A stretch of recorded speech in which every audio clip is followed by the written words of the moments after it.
अस्सलाम वालेकुम दोस्तों, उम्मीद करता हूँ कि आप खैरियत से होंगे। आप देख रहे हैं इलेक्ट्रिकल नॉलेज और मेरा नाम है नुमान जमील।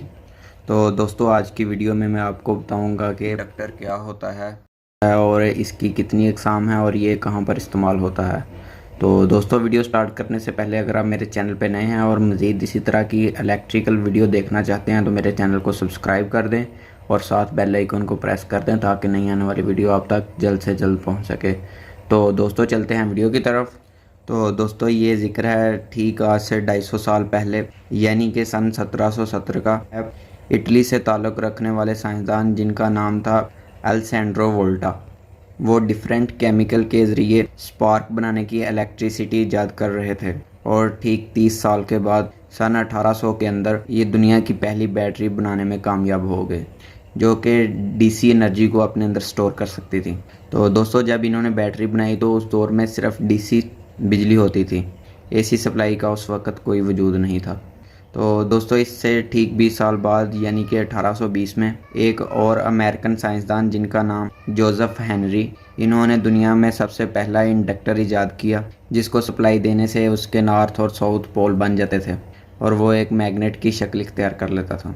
तो यूँ ये अपने इस कंडक्टर के ऊपर मज़ीद रिसर्च करते रहे और ठीक 10 साल के बाद 1830 के अंदर इनकी मुलाकात हुई माइकल फ़ैराडे से। तो ये माइकल फ़ैराडे भी उन दिनों इलेक्ट्रिसिटी पर ही काम कर रहे थे। माइकल फ़ैराडे ये कॉपर वायर को परमानेंट मैग्नेट की फील्ड के अंदर घुमा के बिजली पैदा करने की कोशिश कर रहे थे। तो यूँ इन दोनों साइंसदानों ने मिलकर ये सन 1831 में दुनिया का सबसे पहला कमर्शियल इलेक्ट्रोमैग्नेट ईजाद किया। तो इसके बाद इन्हीं फ़ैराडे साहब ने लॉ ऑफ इलेक्ट्रो इंडक्शन पेश किए। तो जोसेफ हेनरी साहब ने सेल्फ इंडक्शन और म्यूचुअल इंडक्शन का फिनोमेना पेश किया। तो दोस्तों, चलते हैं इंडक्टर की तरफ कि इंडक्टर क्या है और किस तरह काम करता है। ये एक ऐसा इलेक्ट्रॉनिक कंपोनेंट है जिसको एसी या डीसी सप्लाई दें तो ये मैग्नेट बन जाता है, इसके नॉर्थ और साउथ पोल बन जाते हैं। तो ये जो इंडक्टर होता है ये चार्ज को इलेक्ट्रोमैग्नेटिक फ्लक्स की शक्ल में अपने अंदर स्टोर कर लेती है। और यहाँ पर सवाल पैदा होता है, अगर हम इसे एसी सप्लाई दें तो फिर क्या होगा और अगर हम इसे डीसी सप्लाई दें तो फिर क्या होगा। ये इंडक्टर है, अगर मैं इसे बैटरी से जोड़ देता हूँ तो यानी कि इसे डीसी सप्लाई प्रोवाइड करता हूँ तो दोस्तों अब ये होगा कि इसकी एक साइड नॉर्थ पोल बन जाएगी और दूसरी साइड साउथ पोल बन जाएगी। यानी कि जो लाइंस ऑफ फोर्सेस हैं, जो फ्लक्स है वो नॉर्थ पोल से निकलकर साउथ पोल की तरफ जाएंगी। तो डीसी सप्लाई में दोस्तों ऐसा होगा, जो एक मरतबा नॉर्थ पोल बन गया वो नॉर्थ ही रहेगा, जो एक मरतबा साउथ पोल बन गया वो साउथ पोल ही रहेगा।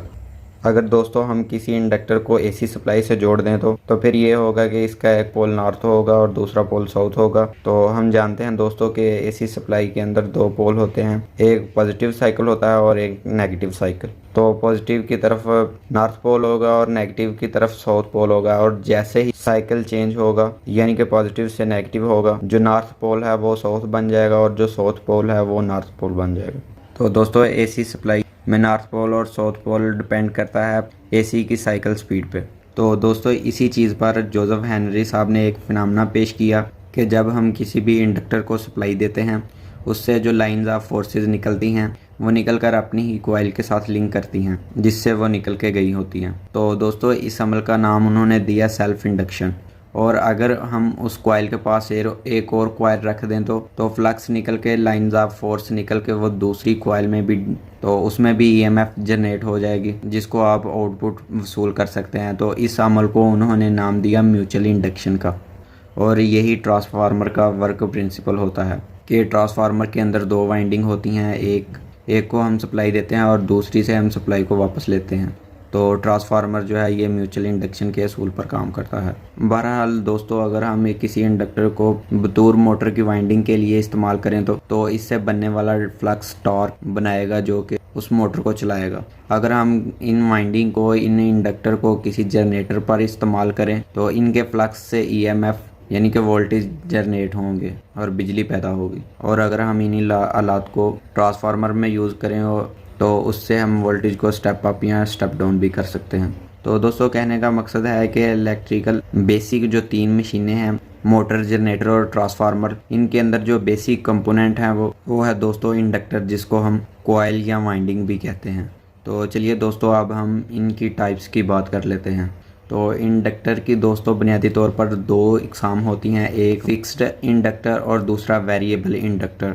दोस्तों फिक्स इंडक्टर की वैल्यू को हम चेंज नहीं कर सकते और वेरिएबल जो इंडक्टर होता है उसकी वैल्यू को हम आसानी से चेंज कर सकते हैं।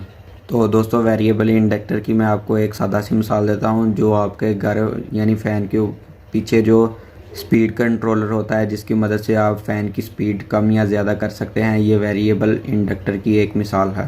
तो दोस्तों अब चलते हैं फिक्स कैपेसिटर की तरफ। फिक्स कैपेसिटर की आगे मज़ीद दो इकसाम हैं, एयर कोर इंडक्टर और कोर्ड इंडक्टर।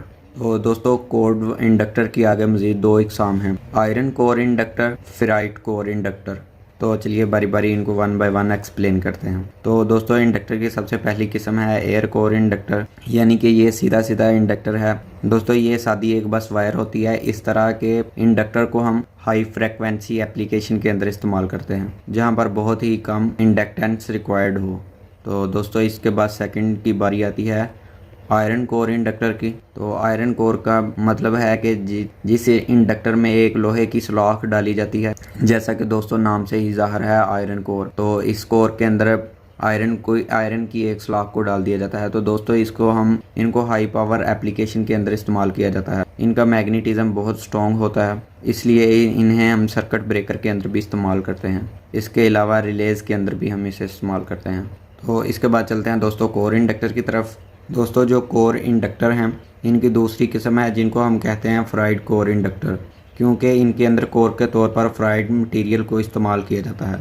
फ्राइड दोस्तों एक फेरोमैग्नेटिक मटेरियल होता है, यानी कि ऐसा मटेरियल होता है जो आसानी से मैग्नेटाइज हो सकता है, यानी कि आसानी से मैग्नेट बनने की सलाहियत रखता है, यानी कि फ्लक्स को आसानी से अपने अंदर से गुजार सकता है। तो दोस्तों फ्राइड के अंदर ही एक और किस्म है इंडक्टर की जिसको हम टोरॉइडल इंडक्टर कहते हैं या टोरॉइडल बेस इंडक्टर भी कहते हैं। तो ये इंडक्टर आपने मुख्तलिफ इलेक्ट्रॉनिक्स के अंदर देखे होंगे। ये कंप्यूटर की सप्लाई वगैरह और छोटी जो किट्स वगैरह होती हैं उनमें इनका इस्तेमाल बहुत ज़्यादा होता है। इसको एक टोरॉइडल शेप के अंदर बनाकर इंडक्टर को वाउंड किया जाता है, तो इसलिए हम दोस्तों इस तरह के इंडक्टर को कहते हैं टोरॉइडल। तो दोस्तों इनका फ़ायदा ये होता है कि ये कम से कम मैग्नेटिक फ्लक्स को ज़ाया करते हैं, यानी कि मैग्नेटिक लीकेज कम से कम होता है और इसकी एफिशिएंसी भी बहुत ज़्यादा होती है। तो दोस्तों इस किस्म के इंडक्टर को हम लो फ्रिक्वेंसी एप्लीकेशन के अंदर भी इस्तेमाल कर सकते हैं। तो दोस्तों इसके बाद इंडक्टर की सबसे लास्ट किस्म है बोरबिन बेसिक इंडक्टर। ये इस किस्म के इंडक्टर बेसिकली पीसीबी के लिए बनाए जाते हैं, यानी कि ये पीसीबी माउंटेड होते हैं, यानी कि ये आपको यानी कि प्रिंटेड सर्किट बोर्ड नज़र आ रहा है। तो जब हम इसके ऊपर कोई इंडक्टर लगाएंगे तो हम इस पे इस तरह का इंडक्टर लगाएंगे। तो दोस्तों उम्मीद करता हूँ कि आपको इंडक्टर के बारे में काफ़ी इन्फॉर्मेशन मिली होगी। नई वीडियो के आने तक अल्लाह हाफिज़। अगर आपको वीडियो अच्छी लगी तो इसे लाइक कर दीजिएगा।